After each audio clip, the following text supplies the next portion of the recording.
સમાચારમાં આગળ વાત કરીએ તો બીઝેડ પોન્જી સ્કીમ કૌભાંડના મુખ્ય આરોપીને ગ્રામ્ય કોર્ટમાંથી રાહત મળી છે। જી હા, ગ્રામ્ય સેશન્સ કોર્ટે અન્ય એક કેસમાં ભૂપેન્દ્રસિંહ ઝાલાને જામીન આપી દીધા છે।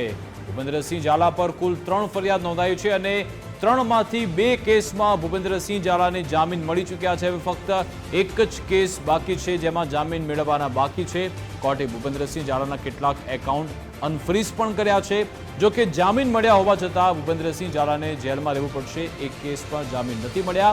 સીઆઈડી ક્રાઇમે જે ફરિયાદ નોંધી હતી એ કેસમાં જામીન મળવાના બાકી છે। હજુ સુધી જામીન ત્યાંથી નથી મળ્યા એટલે હજુ પણ ભૂપેન્દ્રસિંહ ઝાલાને જેલમાં જ રહેવું પડશે।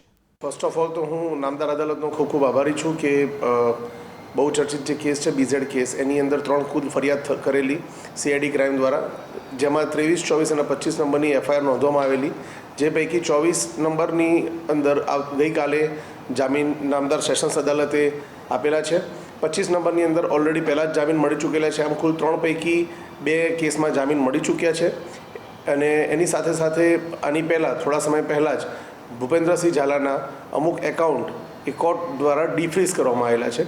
તો આ એક રાહતના અને સારા સમાચાર છે, જે ખરેખર ભૂપેન્દ્રસિંહ ઝાલા માટે અને એમના રોકાણકારો માટે સારા ન્યૂઝ છે।